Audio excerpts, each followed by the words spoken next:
Kita akan lanjutkan perbincangan kita dengan Kang Asep. Melanjutkan tadi Kang cerita detik-detik proklamasi. Seperti apa Kang kelanjutannya?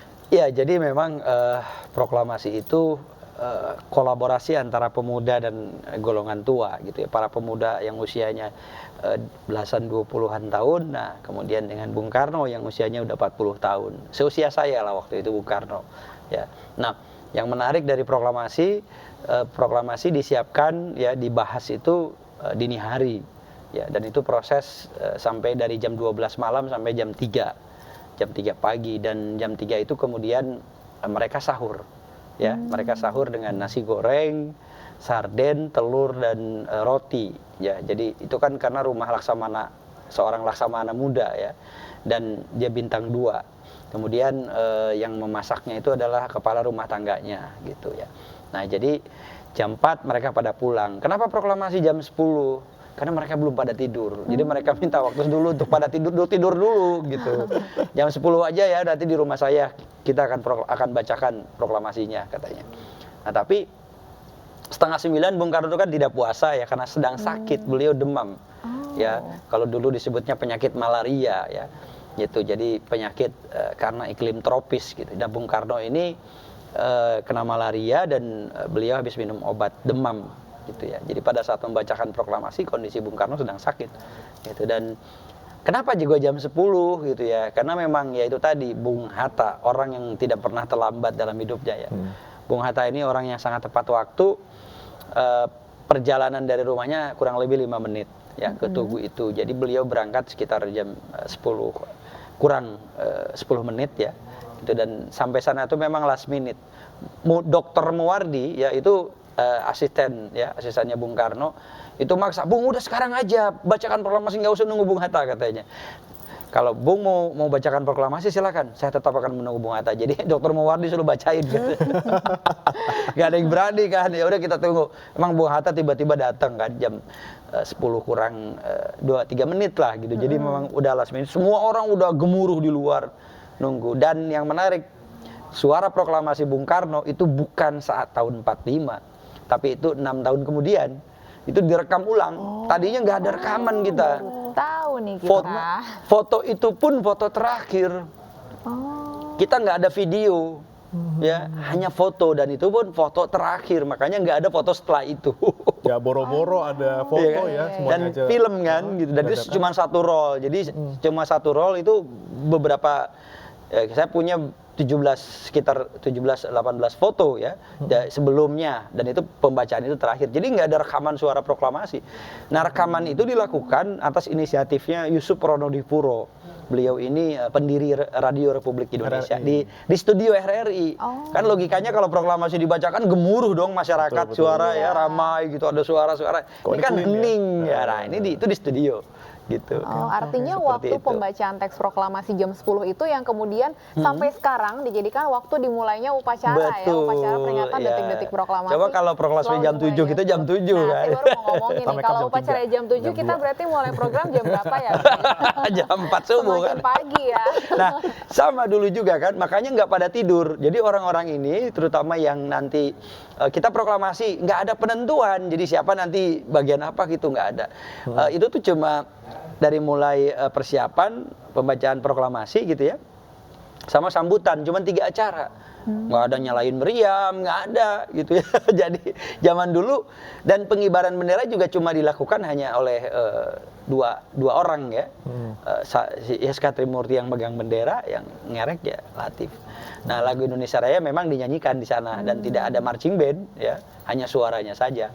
Gitu. Nah, artinya sejak kapan kemudian upacaranya berubah menjadi upacara yang seperti yang kita lihat saat ini?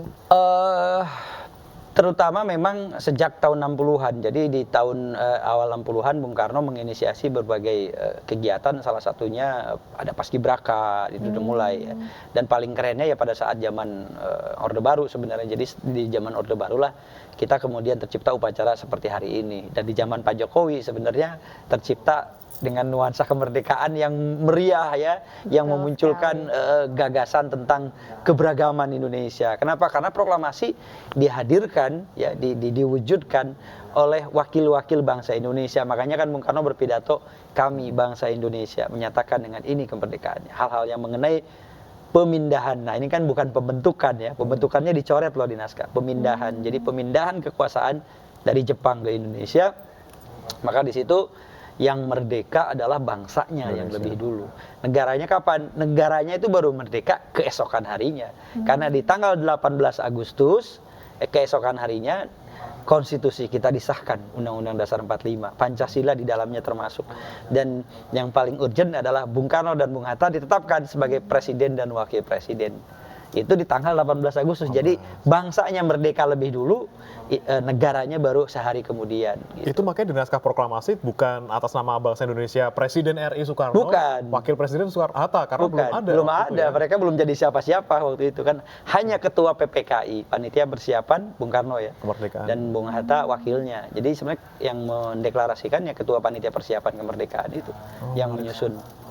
Nah, gitu. kalau tadi disebutkan kan belum ada presiden dan wakil presiden. Selain karena posisinya sebagai ketua PPKI, apa sih kemudian yang membuat Bung Karno ini yang dipilih nih untuk membacakan teks proklamasi?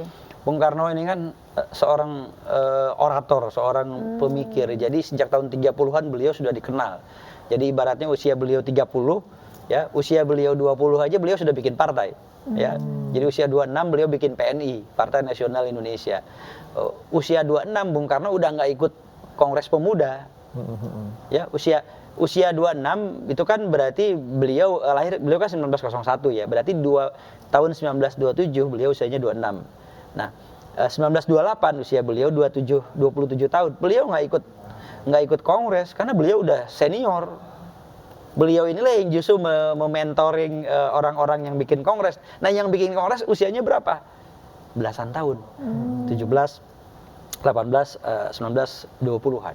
Jadi bayangin tuh, yang mendeklarasikan Sumpah Pemuda itu pelajar, anggota pramuka, kemudian usianya belasan tahun, dan mereka anak kos-kosan.